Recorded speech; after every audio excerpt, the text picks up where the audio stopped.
Banyak pertentangan ajaran agama Sunan Giri dan Sunan Kalijaga, tapi intinya sama menuju pada sunnah. Sumber, https://sanatmedia.com/, artikel penulis, Muhammad Harir. Pekan lalu jagat maya digaduhkan oleh ceramah Ustadz Khalid Basalamah yang membahas putar tradisi kebudayaan Nusantara, wayang.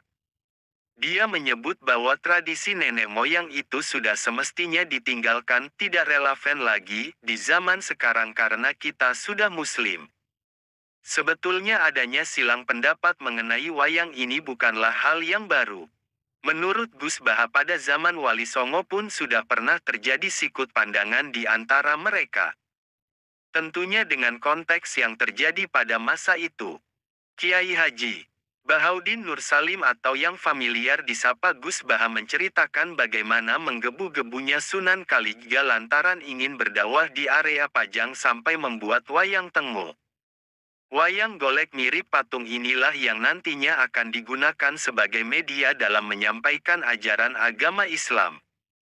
Mengetahui wacana itu, Sunan Giri tidak terima dan menghukuminya haram.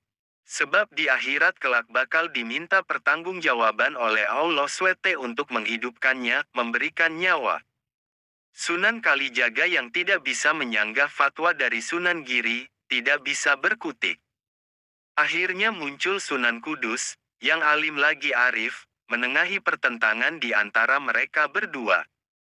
Sunan Kalijaga agak tidak tahu hukum Islam karena mantan preman yang jadi wali. Akhirnya ditengah-tengahi oleh Sunan Kudus yang lebih alim, jelas Gus Baha dilansir dari channel Santri Gayeng. Sunan yang bernama asli Jafar Sadik ini lantas memberi usulan agar wayang tengul yang menyerupai patung itu dipipihkan saja. Sehingga alasan pertama yang mendasari keharaman itu menjadi hilang. Wayang ini dipeyokkan saja, agar jadi wayang kulit. Kalau wayang tengul itu berbentuk patung, kalau rata seperti kulit, sudah tidak bisa dikasih nyawa, karena sudah gepeng semua, papar Gus Baha. Persoalan menyiasati kondisi dan merekayasa fikih sudah berlaku sejak dulu. Maka Gus Baha berpesan agar setiap daripada kita jangan pernah meninggalkan ngaji. Karena, ketika seseorang rajin ngaji, akan semakin tambah ilmunya maka akan tambah sikap arifnya pula. Teladan Nabi dalam mendidik umat pada sesi pengajian ini Gus Baha juga mengisahkan Rasulullah sebagai figur yang meneduhkan ketika menyikapi umatnya yang nyeleneh.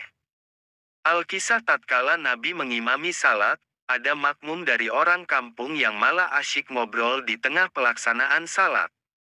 Usai salam tanda salat selesai, para sahabat mempertanyakan keabsahan solat dari kedua makmum ini dan meminta diulangi lagi.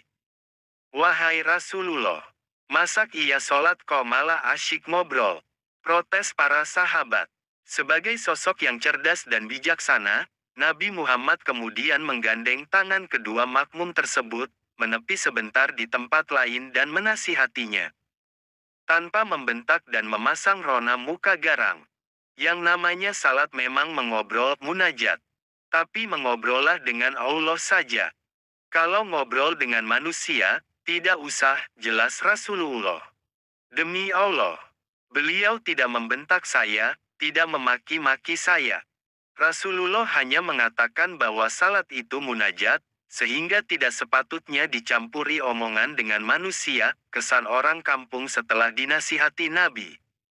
Yang namanya mendidik umat memang mestilah bertahap, ia tidak bisa serta-merta dipaksakan berubah secara signifikan. Ia mesti disiarkan secara pelan-pelan. Kalau boleh meminjam gaya bahasa Gusmus, itulah ruhut dakwah, spirit mengajak yang diajarkan Nabi. Dilandasi lemah lembut dan kasih sayang.